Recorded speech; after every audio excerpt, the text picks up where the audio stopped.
अस्सलामुअलैकुम दोस्तों, मैं हूं आपका दोस्त यासर मुगल और आप देख रहे हैं मेरा YouTube channel Alhadi computer world. दोस्तों, आज मैं हाजिर हुआ हूं माइक्रोसॉफ्ट एक्सेल का लेसन नंबर 11 लेकर। दोस्तों, आज के लेसन में हम बात करने वाले हैं डाटा टैब के बारे में। दोस्तों, आज के लेसन में मैं आपको मुकम्मल डाटा टैब के बारे में बताऊंगा कि कैसे और कौन कौन सी ऑप्शन यूज़ करते हैं डाटा टैब के अंदर। यहाँ पे बहुत सी अहम ऑप्शन है जो आपके बहुत काम आ सकती हैं, तो इस वीडियो को लास्ट तक जरूर देखिएगा। आपको बहुत कुछ इसमें सीखने और जानने को मिलेगा। यहाँ पे कुछ ऐसी खास ऑप्शन है जो कि आपको डाटा एंट्री के लिए बहुत ज़रूरी होती हैं। तो दोस्तों, इससे पहले कि मैं अपनी वीडियो का बाकायदा आगाज़ करूँ, आप सब दोस्तों से गुजारिश है कि आप मेरे YouTube channel Alhadi computer world को जरूर सब्सक्राइब कर दें और साथ ही लगे हुए बेल आइकॉन को भी दबा दें ताकि मेरी आने वाली तमाम वीडियो का नोटिफिकेशन आपको मिलता रहे। चले दोस्तों, शुरू करते हैं आज की वीडियो। तो सबसे पहले जो हमारे पास ग्रुप है डाटा टैब के अंदर वो है गेट एक्सटर्नल डाटा। दोस्तों, एक्सटर्नल डाटा का मतलब है कि ऐसा डाटा जो आपने किसी और फाइल में सेव किया हुआ है, मतलब कि कोई और सॉफ्टवेयर है जिसका डाटा आप एक्सेल के अंदर इंपोर्ट करना चाहते हैं, तो आप इसका यूज करेंगे। जैसे सबसे पहले हमारे पास ऑप्शन आती है फ्रॉम एक्सेस। आपको पता है कि एक और माइक्रोसॉफ्ट एक्सेस का एक सॉफ्टवेयर होता है, अगर आपने कोई फाइल बनाई है और आप इसको यहाँ पे इंपोर्ट करना चाहते हैं तो आप इस पर क्लिक करेंगे और यहाँ से जो भी फाइल आपने बना के सेव की है उसको आप यहाँ पे इंपोर्ट कर सकते हैं। तो ये देखिए, मेरे पास एक फाइल पड़ी है, इस पर क्लिक करके मैं जैसे ही ओपन करता हूँ तो और यहाँ से मैं ओके कर दूंगा तो ये देखिए मेरे पास यहाँ पे एक्सेस पे फाइल बनाई हुई यहाँ पे इंपोर्ट हो गई है। उसके बाद दूसरी ऑप्शन हमारे पास आ जाती है, आगे हमारे पास ऑप्शन है फ्रॉम वेब। इसका मतलब क्या है, अगर फॉर एग्जांपल मैं फ्रॉम वेब पे क्लिक करता हूँ, यहाँ पे कोई भी मैं वेबसाइट का लिंक दे देता हूँ जिसका आपने डाटा यहाँ पे इंपोर्ट करना है, तो मैं यहाँ से कोई भी वेबसाइट क्लिक के इसको गो करूँगा और यहाँ पे जो भी आपको पूछे और यस यस करते जाए आप। तो ये देखिए मेरे पास एक वेबसाइट है गेट इनटू पीसी, इसका लिंक आया है छोटा सा, तो इसको मैं इंपोर्ट करना चाहता हूँ। तो इंपोर्ट पे मैं क्लिक करूँगा और इसको ओके कर दूंगा। तो ये देखें मेरे पास वो जो भी डाटा वहाँ पे लिखा हुआ था वेबसाइट का, वो सारा का सारा यहाँ पे आ चुका है। तो इस तरह से आप किसी भी वेबसाइट का डाटा आप इंपोर्ट करना चाहते हैं एक्सेल पे तो वो भी आप कर सकते हैं। उसके बाद हमारे पास अगली ऑप्शन होती है फ्रॉम टेक्स्ट। इसका मतलब ये है कि अगर आपने कोई फाइल ऐसी है जो आपने नोट पैड पे बनाई हुई है तो उसको भी आप यहाँ पे इंपोर्ट कर सकते हैं। तो अभी मेरे पास कोई फाइल मौजूद नहीं, मैं जल्दी से कोई फाइल यहाँ पे बना लेता हूँ।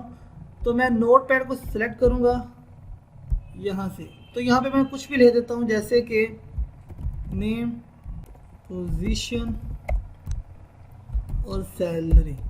चले, मैं जल्दी से एक छोटा सा डाटा बना लेता हूँ यहाँ पे।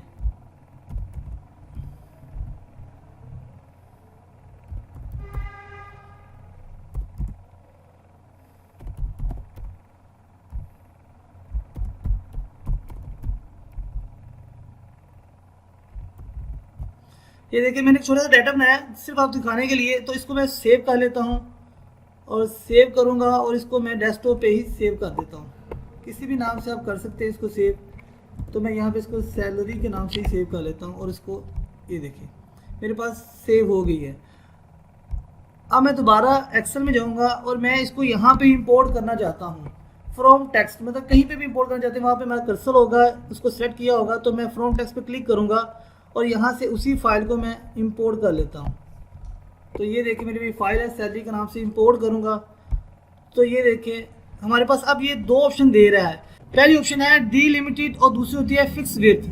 अगर मैं इसको फिक्स विड्थ पे रख करके क्लिक करके नेक्स्ट करता हूँ तो ये क्या करेगा, ये जो जितना भी हमने डाटा लिखा था वो एक ही सेल में हमें इंपोर्ट करके दे देगा। ये देखिएगा, नेक्स्ट करता हूँ और फिनिश करता हूँ, तो ये देखें और इसके बाद ओके करूँगा तो ये देखिए एक ही सेल में उसने इंपोर्ट कर दिया, वो सब कुछ साथ साथ जोड़ के उसने इंपोर्ट कर दिया। लेकिन मैं चाहता हूँ ये अलग-अलग कॉलम में है, तो उसके लिए आप क्या करेंगे कि मैं दोबारा से सिलेक्ट करता हूँ कहीं पे भी, यहाँ से दोबारा फ्रॉम टेक्स्ट करता हूँ और मैं दूसरी ऑप्शन को इस दफ़ा सेलेक्ट करूँगा डीलिमिटेड, इस पर करके मैं नेक्स्ट करता हूँ और उसके बाद नेक्स्ट करूँगा और उसको फिनिश कर देता हूँ और ओके करूँगा। तो ये देखिए उस अलग-अलग कॉलम के अंदर हमारा डाटा इंपोर्ट कर दिया है। उसके बाद हमारे पास अगली ऑप्शन यहाँ पे आ जाती है, वो होती है फ्रॉम अदर सोर्स। दोस्तों इसके बारे में मैं आपको आगे वीडियो बना के दिखाऊंगा, काफ़ी डिटेल में ये चीज़ें सिखाने वाली हैं। तो मैं एक और वीडियो बनाऊंगा फ्रॉम अदर सोर्स के बारे में कि हम कोई और सोर्सेज से भी अपना डाटा इंपोर्ट कर सकते हैं, जैसे फ्रॉम एसक्यूएल सर्वर से हम भी कर सकते हैं इंपोर्ट। तो ये काफ़ी ज़्यादा लेंथी टॉपिक है, तो इसके बारे में मैं आपको बाद में इंशाल्लाह ताला वीडियो बना के आपको दिखाऊंगा। उसके बाद हमारे पास अगली ऑप्शन होती है रिफ़्रेश ऑल की। रिफ्रेश ऑल का मतलब ये होता है कि अगर आपने कोई डाटा पहले लिखा है, जैसे हमने ये इंपोर्ट किया हुआ है कोई भी डाटा, और इसमें अगर आपने चेंजिंग की है तो इसको रिफ्रेश करने के बाद ये डाटा आपका वहाँ पे नई फाइल ना ले बल्कि वैसे के वैसे ही चेंज हो जाए जो भी इसमें चेंजिंग की है। जैसे फॉर एग्जांपल मेरे पास ये डाटा लिखा हुआ है जो मैंने अभी इंपोर्ट किया है, इसको मैं रिफ्रेश करता हूँ तो उसके लिए मैं क्या करूँगा, मैं उसमें पहले जो मेरी फाइल बनी है इसमें कुछ चेंजिंग कर लेता हूँ। मैं कोई नाम यहाँ पे लिख लेता हूँ, जैसे कि मैं यहाँ पे काशिफ है CEO और इसकी सैलरी चले, और इसको मैं कंट्रोल एस करके सेव कर लेता हूँ। तो अब मैं चाहता हूँ यही फाइल यहाँ पे रिफ्रेश होके आ जाए।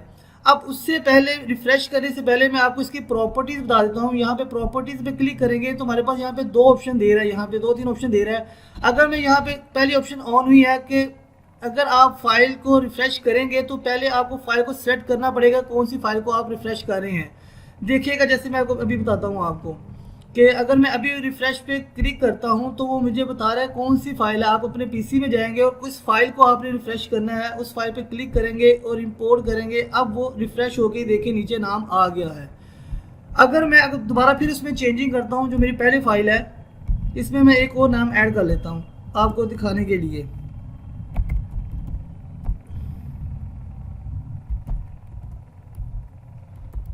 ये देखिए मैंने एक नई एंट्री की है, उसको मैं सेव कर लेता हूँ। और अब देखिएगा यहाँ पे मैं जाता हूँ और प्रॉपर्टीज़ में जाके यहाँ पे मैं अब इसको अनचेक करता हूँ और नीचे रिफ्रेश एवरी पे करके ओके कर देता हूँ। अब क्या होगा कि जैसे ही मैं यहाँ पे रिफ्रेश करूँगा तो ये देखिए ऑटोमेटिक उसने मुझसे फाइल का नहीं पूछा, जो सा डाटा मैंने सेट किया था उसी डाटा के जो नई हमने एंट्री किया उसको उसने इंपोर्ट कर दिया, अपग्रेड कर दिया यहाँ पे। तो इस तरह से आप इसको यूज़ कर सकते हैं। उसके बाद ऊपर हमारे पास ऑप्शन होती है कनेक्शंस की। अगर इस पर हम क्लिक करेंगे तो जो सी फाइल हमारे पास यहाँ पे ओपन हुई है तो उसका रिकॉर्ड ये वहाँ पे दिखा देगा। रिकॉर्ड का हमारे पास ऑप्शन है, ये सैलरी का मैंने एक फ़ाइल ओपन की हुई है तो जो सी हमने फाइल यहाँ पे ओपन की होंगी उसका लिंक भी देगा, उसका फाइल का नेम भी हमें बता देगा। तो सिर्फ इसका यही काम है यहाँ पे। तो दोस्तों अब हम देखते हैं शॉर्ट और फिल्टर के बारे में। सबसे पहले है शॉर्ट। जैसे कि अगर हमें सिंपल करना है A to Z या Z से A, मतलब कि अल्फ़ाबेटली आपने देखना है। अगर आपको ये देख रहे हैं जो आपने नाम लिखे हुए हैं वो A से पहले आए, वो B वाले बाद में, C वाले बाद, अल्फ़ाबेटली है। तो आप यहाँ से A to Z करेंगे और यहाँ पे आपको दो ऑप्शन यहाँ पे देगा, एक्सपेंड द सेक्शन, मतलब कि अगर आप यहाँ पे नाम चेंज करते हैं तो बाकी सारा डाटा भी वो चेंज हो जाएगा ऑटोमेटिकली। तो मैं शॉर्ट पे क्लिक कर देता हूँ तो ये देखिए A वाले पहले आ गए और बाकी फिर B वाले भी, C वाले, जो भी मतलब कि अल्फ़ाबेटली नेम आएंगे वो चेंज हो जाएंगे। तो बाकी इसका टोटल वगैरह भी सब कुछ चेंज हो जाएगा। अगर आप Z से A करना चाहते हैं, मीन्स कि आप डिसेंडिंग ऑर्डर दिखाना चाहते हैं, तो फिर Z से A करें और फिर इसको एक्सपेक्ट द सेक्शन पे करके शॉर्ट करेंगे। तो अब ये देखें जो सबसे लास्ट में जो अल्फ़ाबेट आता है, जैसे यहाँ पे हमारे पास 30 तो तैयब अली पहले आ गया, फिर शहरियार अली, फिर मुस्तकीम नवीद, समथिंग इस तरह के नेम जो है ना वो डिसेंडिंग ऑर्डर में आ गए हैं। तो अगर आपने देखा होगा कि जब मैं इसको चेंज कर रहा हूँ तो यहाँ पे सीरियल नंबर है वो भी साथ साथ चेंज हो रहा है। लेकिन मैं चाहता हूँ कि सीरियल नंबर चेंज ना हो। तो आप क्या करेंगे कि सीरियल नंबर को सेलेक्ट करेंगे। सेलेक्ट करने के बाद जब आप इसको शॉर्ट करेंगे स्मॉलेस्ट टू लार्जेस्ट, तो आपने सेकंड ऑप्शन पे क्लिक करना है, continue with the current section. इस पे क्लिक करके आप शॉर्ट करेंगे तो फिर आप ये देखिएगा यही चेंज होंगे, आगे नेम वगैरह चेंज नहीं होंगे, वो जैसे थे वैसे के वैसे ही रह जाएंगे। उसके बाद अगर आप चाहते हैं किसी इसको टोटल के लिहाज से चेंज करें, ना कि आप नेम के लिहाज से चेंज करें, तो फिर आप यहाँ पे क्या करें, सारे को डाटा को सेट करें। सेट करने के बाद आप जैसे ही शॉर्ट पे क्लिक करेंगे तो अब आप यहाँ पे इनको बताएंगे कि आपने किस लिहाज से इसको चेंज करना है। तो पहले शॉर्ट बाई करें, इस पर क्लिक करेंगे तो हमने अगर फॉर एग्जांपल टोटल के लिहाज से करना है कि हम चाहते हैं कि जिसका टोटल ज़्यादा है वो सबसे ऊपर है और उससे नीचे कम आता जाए। तो टोटल को सेट करेंगे, यहाँ पे वैल्यू सेट कर ली और यहाँ पे स्मॉलेस्ट टू लार्जेस्ट या लार्जेस्ट टू स्मॉलेस्ट, आप अपनी मर्जी है। मैं लार्जेस्ट टू स्मॉलेस्ट करता हूँ और करके मैं इसको ओके करूँगा। तो ये देखिए अब सबसे ज़्यादा जिसके मार्क्स है उसका वो सबसे टॉप पे आ गया, उसके बाद नीचे आते जाएंगे। तो इस तरह से आप इसको शॉर्ट कर सकते हैं। एक और तरीका होता है, इसको आप एज ए कलर के लिहाज से भी चेंज कर सकते हैं। तो उसके लिए मैं क्या करूँगा, अगर मैं टोटल ही है इसका कॉलम सेट करता हूँ और कंडीशनल फॉर्मेटिंग में जाता हूँ। कंडीशनल फॉर्मेटिंग में जाके यहाँ पे मैं अगर ग्रेटर देन करता हूँ, जिसके मार्क्स जो है वो 200 से ज़्यादा थे मार्क्स, जैसे कि ये देखें 200 से अबव मार्क्स है, इसको मैं कोई कलर देता हूँ, जैसे कि मैं इसको ग्रीन कलर दे देता हूँ और ओके करता हूँ। अब दोबारा फिर कंडीशन लगाता हूँ, जो लेस देन वाले हैं उनको मैं अलहदा रख देता हूँ, जैसे लेस देन वाले जैसे कि 120 से जो लेस हैं इनको आप यहाँ पे रेड कलर दे दें, ठीक है, रेड कलर दे के ओके कर लें। उसके बाद बिटवीन अगर रखना चाहते हैं आप, तो यहाँ से मैं तीसरी कंडीशन दे देता हूँ बिटवीन की, कि जो 120 और 200 के दरमियान में हैं स्टूडेंट के हैं, उनको मैं एक और कलर दे देता हूँ। तो यहाँ से मैं उसको येलो कलर दे देता हूँ और इसको ओके करता हूँ। अब आपने क्या करना है, कलर के लिहाज से शॉर्ट करना है। तो उसके लिए मैं क्या करूँगा, दोबारा फिर से मैं पूरे डाटा को सेलेक्ट करता हूँ और डाटा में जाके शॉर्ट पे क्लिक करता हूँ। अब यहाँ पे फिर वही बात आती है कि शॉर्ट बाय मैं टोटल करता हूँ और अब मैंने वैल्यू नहीं रखी है। अब मैं यहाँ पे करता हूँ सेल कलर, कलर के लिहाज से मैं चेंज करना चाहता हूँ। तो जो सा आपने कलर दिए होंगे वो ऑटोमेटिक यहाँ पे कलर भी आ जाएंगे। और उसके बाद मैं टॉप पे किसको रखना चाह रहा हूँ, मैं टॉप पे ग्रीन, आपको पता है ग्रीन कलर मैंने उसको दिया था जो सबसे हाईएस्ट थे, मतलब कि जो 200 से ऊपर वाले स्टूडेंट थे उनको मैंने ग्रीन कलर दिया था, तो टॉप पे है। उसके बाद ऐड लेबल करूँगा मैं यहाँ पे। अब मैं दूसरी कंडीशन यहाँ पे लगाता हूँ कि मैं यहाँ पे यूज़ करता हूँ फिर टोटल और फिर सेल कलर, और यहाँ पे मैं अब येलो कलर देता हूँ जो कि बिटवीन था, जो सेकंड नंबर पे है। और आपकी मर्जी, आप लेस देन रखना चाहते हैं बिटवीन रखना चाहते हैं उसको भी। और उसके बाद मैं एक और ऐड करता हूँ यहाँ पे, फिर यहाँ पे टोटल के लिहाज से करना है मैंने, सेल कलर ही यहाँ पे सेट करें और यहाँ से आप रेड कलर सेट करें। और करने के बाद आप जैसे ही ओके करेंगे तो ये देखें जो ग्रीन कलर वाले थे वो टॉप पे आ गए हैं, जो बिटवीन थे वो मिडल में, और जो लेस देन थे वो नीचे आ गए। तो इस तरह से आप शॉर्ट की जो ऑप्शन है उसका यूज़ कर सकते हैं। तो चलिए दोस्तों, अब हम जानते हैं फिल्टर के बारे में। दोस्तों ये भी बहुत ही अहम ऑप्शन है, बहुत ज़्यादा अहम है, जितना भी कहूँ जाओ उतना कम है। तो जैसे ही दोस्तों यहाँ पे मैं फिल्टर पे क्लिक करता हूँ तो हमारे पास छोटे छोटे यहाँ पे ऊपर डॉट्स बने हुए आ गए हैं। तो अब हम यहाँ पे इसको फिल्टर कर सकते हैं। तो चलिए मैं फिल्टर करता हूँ। फॉर एग्जाम्पल मेरे पास ये स्टूडेंट्स नेम लिखे हुए हैं, काफ़ी ज़्यादा स्टूडेंट नेम है मेरे पास, ये मेरे स्कूल का रिकॉर्ड है। तो मैंने यहाँ पे मैं उस पर ही आपको अप्लाई करके दिखा रहा हूँ। तो मैंने बहुत से स्टूडेंट्स के नेम यहाँ पे लिखे हुए हैं, ऐड किए हुए हैं, अराउंड बहुत 200 से ज़्यादा स्टूडेंट के नेम लिखे हुए हैं। तो अब अगर मेरे पास कोई बंदा आ जाता है, उसने उसकी फ़ीस पे करनी है या उसकी बुक पे पेमेंट वगैरह पे करनी है या वट एवर, कोई भी आप काम कर रहे हैं, जैसे भी डाटा आपने बनाया, तो आप उसका नाम ढूंढने में मुश्किल हो रही है, तो आपको नाम ढूंढना बिल्कुल आसान हो जाएगा। जैसे ही मैं यहाँ पे फिल्टर पे क्लिक करता हूँ छोटे से बटन पे, तो हमारे पास वो सारे नाम यहाँ पे आ जाएंगे जो हमने वहाँ पे लिखे हुए हैं। तो इनमें से आप कोई सिलेक्ट कर सकते हैं। ये तो वैसे भी आप ढूंढ के भी कर सकते हैं, जैसा कि मैं करके दिखाता हूँ। कि मैं सिलेक्ट ऑल पे अनटिक करता हूँ तो सारे अनटिक हो गए। मैं यहाँ पे कोई सी एक स्टूडेंट के नेम पे मैं क्लिक करके उसको ओके करता हूँ, तो वो केले का नाम हमारे सामने आ जाएगा, उसके बारे में डिटेल आ जाएगी, कौन सी क्लास में पढ़ता है, उसकी पेमेंट क्या है, वट एवर, उसके बारे में इंफॉर्मेशन सारी आपके सामने आ जाएगी। लेकिन मैं इस तरह तो नहीं करना चाहता। मैं चाहता हूँ बाय नेम निकालूँ या वट एवर कैसे भी निकालूँ। तो मैं टेक्स्ट फिल्टर पे क्लिक करूँगा तो अब मुझे ये कुछ ऑप्शन दे रहा है। जैसे वो मुझे सबसे पहले ऑप्शन कह रहा है इक्वल्स का मतलब इस पर क्लिक करूँगा तो जो नेम यहाँ पे एग्जैक्ट नेम मैं लिखूँगा वही नाम सिर्फ हमारे सामने आएगा और कोई नाम नहीं होगा। और स्पेलिंग वगैरह भी आपने बिल्कुल ठीक लिखनी है। जैसे कि यहाँ पे मैं यहाँ पे नूर वहीद का नाम लिखता हूँ और इसको ओके करता हूँ। तो अगर उसका नाम होगा उसमें ऐड, तो मेरे पास उसका डिटेल आ जाएगी, कब उसका एडमिशन हुआ, क्या नाम है, फादर का नाम क्या है, कौन सी क्लास है, पेमेंट है की है या नहीं की है, वट एवर, आप उसके बारे में इंफॉर्मेशन निकाल सकते हैं। तो इस तरह से आप इक्वल की ऑप्शन को यूज़ कर सकते हैं। उसके बाद सेकंड ऑप्शन हमारे पास आती है डज नॉट इक्वल। इसका मतलब है कि यहाँ पे जो नाम आप यहाँ पे लिखेंगे वो नाम आपके सामने नहीं आएगा, बाकी सारे नाम आपके सामने आ जाएंगे। तो अगर मैं यहाँ पे आप देख सकते हैं मेरी जो लिस्ट बनी है इसमें मैं एक नाम है जैसे नूर वहीद का दोबारा नाम लिख देता हूँ। मैं यहाँ पे नूर वहीद दोबारा लिख देता हूँ। अब अगर इसको मैं ओके करता हूँ तो ये देखिए नूर वहीद अंदर से गायब हो गया, ख़त्म हो गया, बाकी सारे नाम रह गए हैं, वो नाम जो है वहाँ से ख़त्म हो गया। तो इस तरह से भी आप इसका फिल्टर कर सकते हैं। उसके बाद अगर मैं इसको ख़त्म करता हूँ और उसके बाद अगली ऑप्शन देखते हैं। अगली ऑप्शन हमारे पास यहाँ पे मौजूद है बिगिनिंग विद। अब हो सकता है कि कोई बंदा मेरे पास आया है तो उसको उसका नाम नहीं मालूम, पूरा नाम नहीं मालूम। अगर आपको पूरा नाम नहीं मालूम है कि उसका पूरा नाम क्या है, तो आपने उसका डाटा निकालना है, तो आप ऐसा करेंगे कि आप उसका बिगिनिंग नाम लिख देंगे। जैसे ये देखें यहाँ पे मैं बिगिनिंग विद करता हूँ। अगर मैं बिगिनिंग विद करके यहाँ पे फॉर एग्जांपल मैं कर देता हूँ नाम अब्दुल्ला लिख देता हूँ। अब्दुल्ला लिख के मैं ओके करूँगा तो जितने भी अब्दुल्ला हमारे पास होंगे वो सारे के सारे हमारे सामने आ जाएंगे। आप देख सकते हैं कि अब्दुल्ला शबाज है, अब्दुल्ला अली अकबर है, अब्दुल्ला खलील है, अब्दुल्ला नसीर है, इस तरह के सारे बच्चे जो अब्दुल्ला के नाम से शुरू होते हैं उनका डाटा आपके सामने आ जाएगा। उसके बाद इसको मैं ख़त्म करता हूँ। उसके बाद अगली ऑप्शन हमारे पास आती है, अगर आपको फर्स्ट नेम नहीं मालूम, अगर उसका लास्ट नेम मालूम है तो आप लास्ट नेम से भी कर सकते हैं। फॉर एग्जांपल मैं यहाँ पे एंड विद करता हूँ और यहाँ पे मैं अहमद लिख देता हूँ। अहमद लिखने के बाद ओके करूँगा तो जिस बंदे का भी नाम अहमद एंड पे होगा वो आ जाएंगे। अब अहमद वाला एक ही नाम था तो इसलिए सिर्फ एक ही आपके सामने शो हो रहा है। अगर आप चाहते हैं कि सिर्फ ए ऐसा बंदे हो जाए जिनका ए से नाम शुरू होता है तो आप वो भी ला सकते हैं। आप बिगनिंग विद पे दोबारा जाएं और यहाँ पे आप जस्ट ए लिख दें, ए, और ए लिखने के बाद ओके करेंगे तो जो भी ए से शुरू हुआ नाम है वो सारे ए वाले आपके सामने आ जाएंगे। ए के अलावा बाकी कोई भी आगे आपका डाटा आपको शो नहीं कराएगा। तो ये बहुत ही कमाल के ऑप्शन थी आपके पास फिल्टर्स की। इसी तरह आप देखना चाह रहे हैं कि आपकी जो आपने डाटा बनाया है उसमें जो पीजी क्लास के लोग हैं, बच्चे हैं, वो कितने हैं। जैसे देखिए क्लास वाइज मैंने डाटा बनाया हुआ है, आगे भी मैं दिखाता हूँ।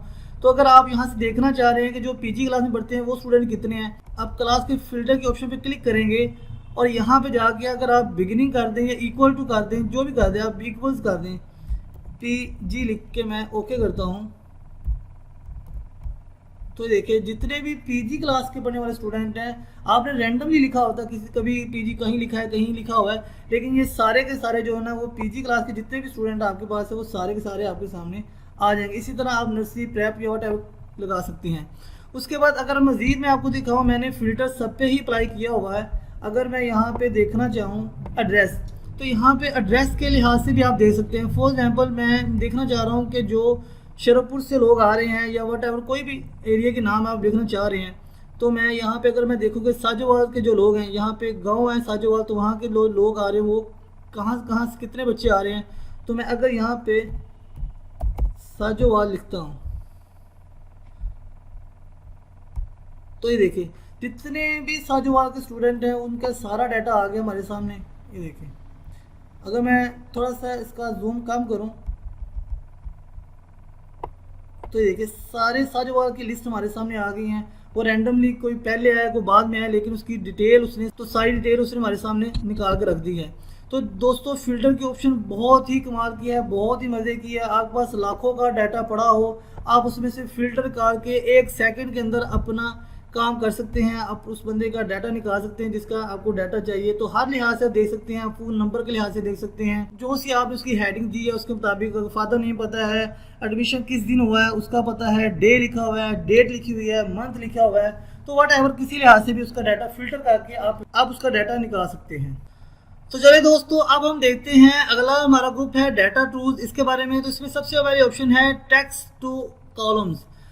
आपने जो टेक्स्ट लिखा है इसको आप सेपरेट कॉलम में करना चाहते हैं तो आप कैसे कर सकते हैं। तो मैंने कुछ रैंडमली डिफरेंट किस्म के लिखे हैं, जैसे मैंने विद स्पेस दिया है, फिर मैंने कोमा लगाया, या मैंने इस तरह से डिफरेंट किस्म के मैंने यहाँ पे ऑप्शन दिया है। तो मैं देखता हूँ इसको मैं कैसे डिफरेंट कॉलम के अंदर रख सकता हूँ।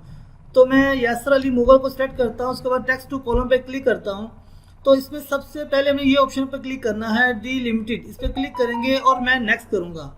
जैसे ही मैं नेक्स्ट करता हूँ उसके बाद अब इसमें मैंने क्या दिया हुआ है, मैंने से स्पेस यूज़ की हुई है। तो यहाँ पे टैब यूज़ नहीं है, आप देख लें क्या करना है। आपने सेमीकोलन है, कॉमा है, स्पेस है, या व्हाटएवर कुछ और ऑप्शन आपने दी हुई है। तो अभी फ़िलहाल मैंने स्पेस दी है, तो स्पेस पे मैं क्लिक करूँगा और फिर इसको नेक्स्ट करूँगा। नेक्स्ट करने के बाद यहाँ पे अब मुझसे वो रेंज पूछ रहा है, कहाँ पे आपने इसको इंपोर्ट करना है या कहाँ पे लगाना है आपने। तो उसके लिए आप यहाँ पे छोटा सा बटन है, यहाँ पे क्लिक करेंगे और मैं रेंज सेट करता हूँ। ये देखिए मैं यहाँ से इन रेंज सेट करता हूँ। रेंज सेट करने के बाद फिर इसको मैं नीचे लेके आता हूँ और फिनिश करता हूँ। फिनिश करूँगा और ओके करूँगा तो ये देखिए ये मेरा जो नाम है वो अलग-अलग करके उसने 3 कॉलम के अंदर लिख दिया है। उसके बाद दूसरी ऑप्शन पे चलते हैं। यहाँ पे मैंने दरम्यान में कोमा लगाया है, तो मैं दोबारा फिर टेक्स्ट टू कॉलम पे क्लिक करूँगा, डिलिमिटेड पे क्लिक करता हूँ, नेक्स्ट करता हूँ। तो यहाँ पे मैं स्पेस को हटा के कोमा करता हूँ सिलेक्ट और उसके बाद नेक्स्ट करता हूँ। फिर मैं यहाँ से रेंज सेलेक्ट करूँगा। रेंज सेलेक्ट करने के बाद मैं फिर इसको फिनिश करता हूँ और यस करूँगा। तो ये देखें मेरा ये नेम कोमा हट के वो नेम जो ना बोला ऐसे लिखा हुआ आ गया है। उसके बाद अगली ऑप्शन की तरफ जाते हैं। यहाँ पे मेरे पास जो एट रेट लिखा हुआ है, इसको मैं हटाना चाहता हूँ। तो मैं दोबारा फिर टेक्स्ट टू कॉलम पे क्लिक करूँगा, फिर डी लिमिटेड पे क्लिक करके नेक्स्ट करूँगा। उसके बाद मेरे पास यहाँ पे अदर है, जो भी आपने लगाया होगा दरमियान में, तो मैं अदर में मैंने यहाँ पे एट रेट लगाया हुआ है, इसको यहाँ पे लिख सकते हैं और नेक्स्ट करूँगा। उसके बाद फिर मैं रेंज सेलेक्ट करता हूँ यहाँ पे, कि मैं रेंज सेलेक्ट करने के बाद इसको फिनिश करूँगा। तो ये देखिए बगैर वो एट रेट के वो आपका जो नेम है जो भी लिखा होगा वो उसने कॉलम में लिख दिया है। उसके बाद ये देखिए मैंने जो नेम लिखा है वो मैंने साथ साथ लिखा है, ना स्पेस दिया, ना कोमा दिया, ना फुल स्टॉप दिया, कुछ भी नहीं दिया। तो मैं इसको भी अलग अलग करके लिख सकता हूँ। इसके लिए मैं क्या करूँगा, टेक्स्ट टू कॉलम पे जाऊँगा। अब मैं जो ऑप्शन सेलेक्ट करूँगा वो है फिक्स्ड विड्थ की। इस पर क्लिक करने के बाद मैं नेक्स्ट करता हूँ। नेक्स्ट करने के बाद ये देखिए मेरे पास यहाँ पे वो नाम लिखा हुआ आ गया, इसको मैं सेपरेट करूँगा। यहाँ से मैं ये जो आपके पास ये 10-20 लिखा हुआ है, यहाँ पे हमारे पास एक लाइन होती है, इस पर मैं क्लिक करके मैं देखता हूँ फातिमा कहाँ पूरा हो रहा है। जैसे ये देखिए फातिमा यहाँ पूरा हो रहा है, फिर दोबारा से मैं लेऊँगा और अली अलहदा पूरा हो रहा है। इसको करने के बाद फिर मैं नेक्स्ट करता हूँ, फिर मैं यहाँ पे रेंज सेलेक्ट करता हूँ। रेंज सेलेक्ट करने के बाद इसको मैं नीचे से फिनिश कर दूँगा। तो ये देखिए हमारे पास जो है ना वो नेम अलहदा अलहदा फातिमा अली शाह अलहदा हुआ लिखा हुआ आ गया है। तो ये आप सब कुछ इस तरह से कर सकते हैं। अलग अलग आप करना चाहते हैं, आप सबको अलग अलग कॉलम में लगाना चाहते हैं, तो इस तरह से आप इसको लगा सकते हैं। उसके बाद अगली ऑप्शन हमारे पास आती है फ्लैश फिल की। इसके लिए मैं दूसरी शीट पर चलता हूँ। ये देखिए मेरे पास कुछ नेम लिखे हुए आए हैं, ये देखिए मेरे पास कुछ नेम लिखे हैं, जैसे फुल नेम लिखा हुआ है अली बाबा, यासर मुगल, उसामा मुगल, ये कुछ नेम लिखे हुए हैं। अब मैं फर्स्ट नेम अलहदा करना चाहता हूँ, लास्ट नेम अलहदा करना चाहता हूँ, तो मैं इसमें क्या कर सकता हूँ। तो जैसे कि देखिए मैंने यहाँ पे मैं फर्स्ट नेम, मैं पहले फर्स्ट नेम लिखूंगा, जैसे अली है तो मैं फर्स्ट नेम लिखूंगा और उसको लिखने के बाद मैं सिंपल फ्लैश फिल पे क्लिक करता हूँ। तो ये बड़ी कमाल के ऑप्शन है, सारे जो फर्स्ट नेम होंगे उसने अलहदा करके आपको दिखा दिए हैं। आपको कुछ भी करने की जरूरत नहीं पड़ेगी, आपके चाहे 1,00,000 नाम भी लिखा क्यों ना हो, वो सारा फर्स्ट नेम सबके अलहदा कर देगा। इस तरह लास्ट नेम है तो मैं यहाँ पे लास्ट नेम लिखता हूँ, बाबा लिखता हूँ। तो पहले का लिख दें आप, बाकी जरूरत नहीं लिखने की। आप लिखने के बाद आप दोबारा फिर फ्लैश फिल पे क्लिक करेंगे तो ये देखिए सबके लास्ट नेम भी अलहदा हो गए हैं। अगर आप इन नामों के साथ कुछ लगाना चाहते हैं, जैसे मिस्टर है, मिस है, वट एवर, कुछ भी आप लगाना चाहते हैं साथ, तो वो भी आप लगा सकते हैं। जैसे कि मैं यहाँ पे मिस्टर अली बाबा लिख देता हूँ। ये देखिए लिखने के बाद मैं दोबारा फिर अब फ्लैश फिल पे क्लिक करूँगा तो ये देखिए उसने बाकी सबके साथ नाम के साथ मिस्टर लगा दिया है और आपका वो पूरा का पूरा कॉलम जो है ना वो फिल हो जाएगा। चाहे जितने भी नाम होंगे वो ऑटोमेटिक इसको फिल कर देगा।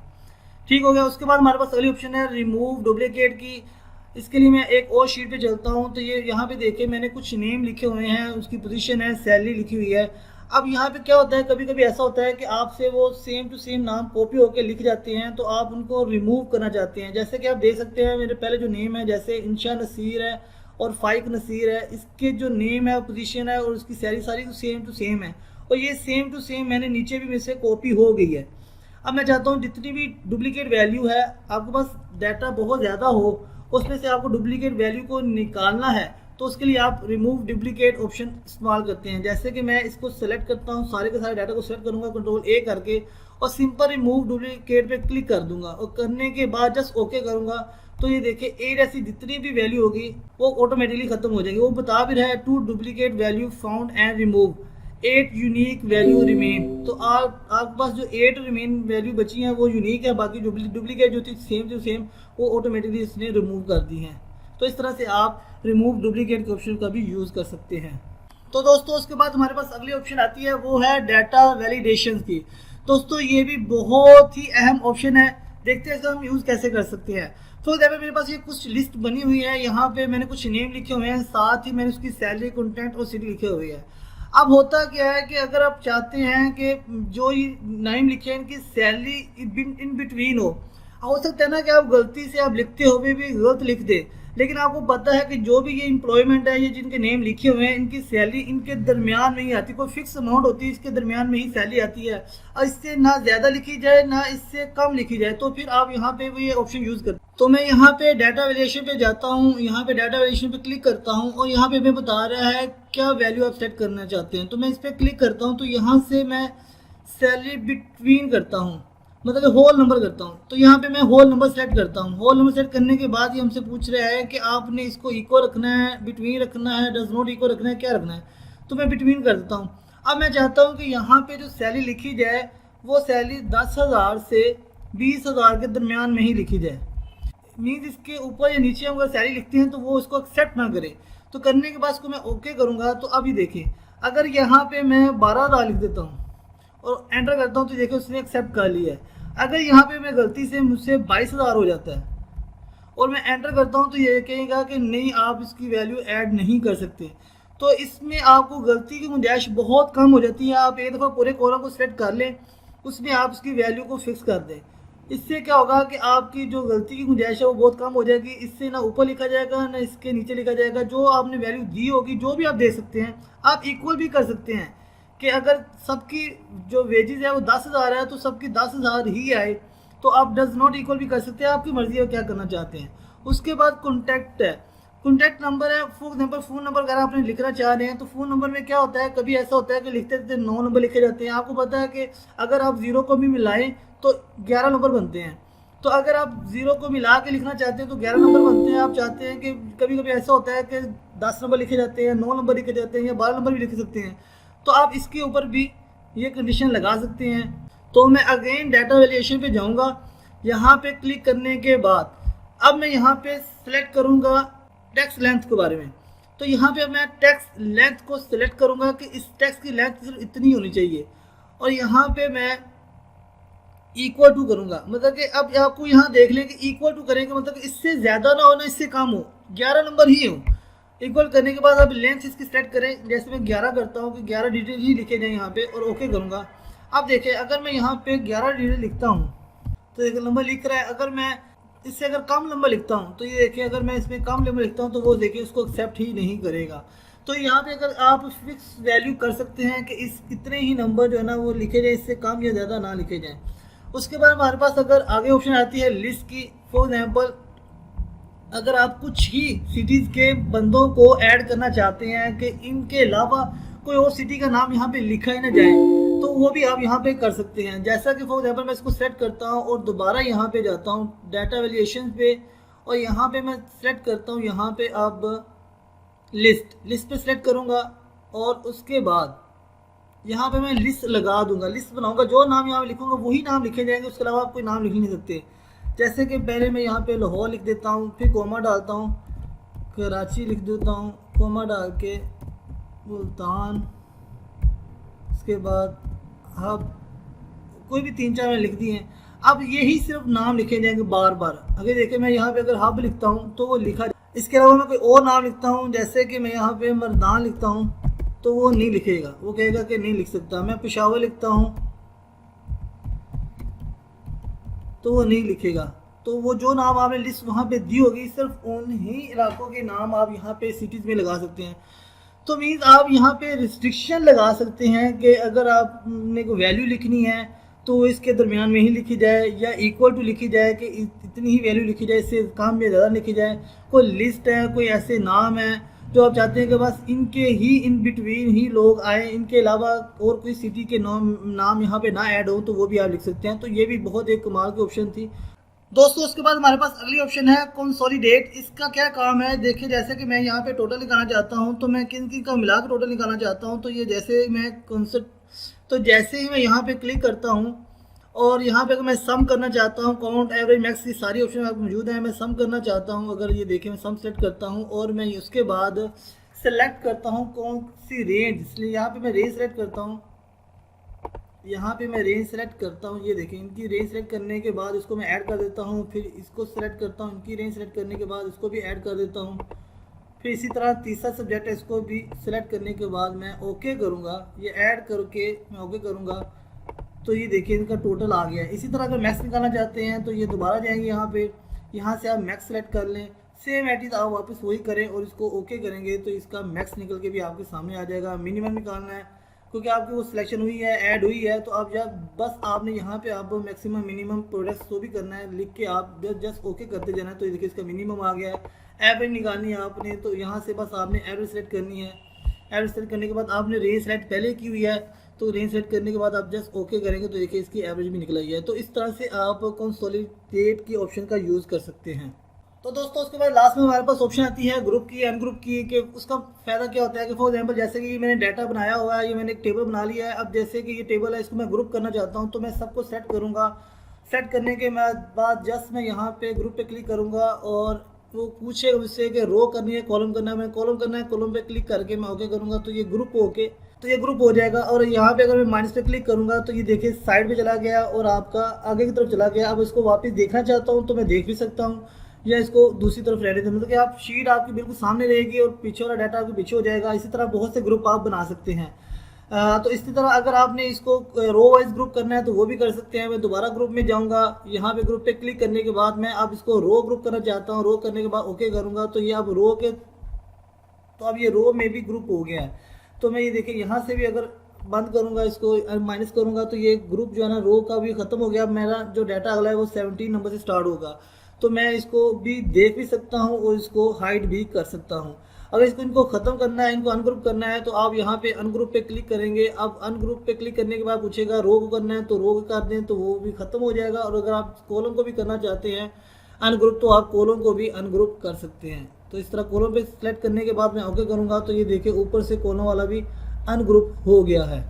तो दोस्तों ये थी आज की वीडियो। मैं उम्मीद करता हूँ आपको समझ आई होगी। मैंने डाटा टैब को बड़ी डिटेल से आपको समझाने की कोशिश की है। बड़ी डिटेल से हर ऑप्शन को मैंने वन बाय वन प्रैक्टिकल करके आपको दिखाया है कि आप कैसे इसका यूज़ कर सकते हैं, कैसे इसका इस्तेमाल कर सकते हैं।